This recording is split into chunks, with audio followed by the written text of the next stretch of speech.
তো আজকে আমরা দেখবো যে এই নদীটা বাট আজ এটা খাল ছিল আগে, এখন হয়ে গেছে নদী। তো এটা আজকে দেখবো আমি ছিপলে কটা মাছ ধরতে পারি, আর এটা দেখতে চলেছি। তো रोम रोम भाइयों।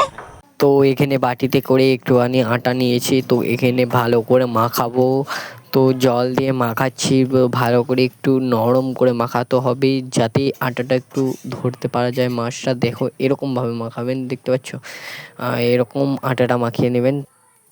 দেখতে পাচ্ছ অনেক গাছ গাছ আছে, তো সেদিকে যাচ্ছি মাছ ধরতে নদীতে।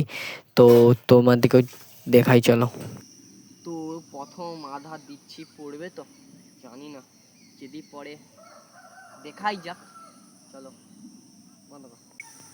তো দেখতে পাচ্ছেন এই যে কাঁটায় আটাটা পোড়াচ্ছি, তো তোমরা এরকমভাবে পরিয়ে মাছটা ধরবেন তোমরা যদি না জানো। আর দেখো একবার মাছ ধরার প্রসেস কেমন হয়, গ্রাম বাঙালিদের মাছ না ধরে পোষায়। তো চলো তোমার দিকে দেখাই।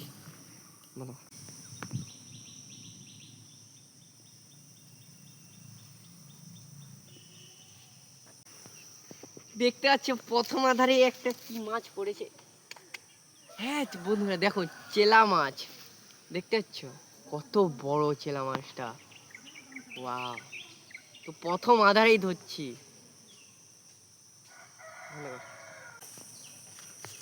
তো ক্যামেরাম্যান দেখতে পাচ্ছ চিক এনে দিয়েছে। তো আমি জানি না মাছটা পড়বে না, তো মাছটা পড়ছে, তাই ক্যামেরাম্যান ছুটে চিকটা আনতে গেছে। তো চলো ক্যামেরাম্যানের জন্য একটা লাইক করে দিবে। তো দ্বিতীয়বারে দেখা যাক কি মাছ পড়ে। বন্ধ করে দে।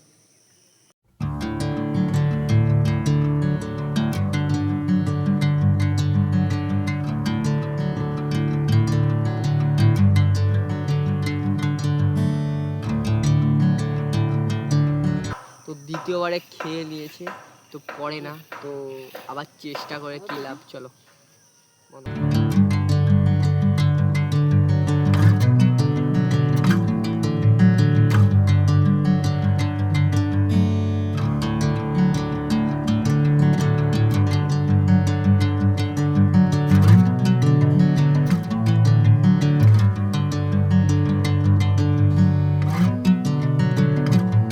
তো অনেকক্ষণ মাছ ধরে পড়েও একটা মাছ পেয়েছি, কি গরম হয়েছে দেখো, একবার ঘেমে দিয়েছে। তো আজকে এইটুকুন, টাটা বাই বাই। তো আর ভাল লাগছে না মাছ, তো মাছটা মরে গেছে। তো দেখতেই পাচ্ছ একটি মাছ পড়েছে খুবই বড়। তো চলো।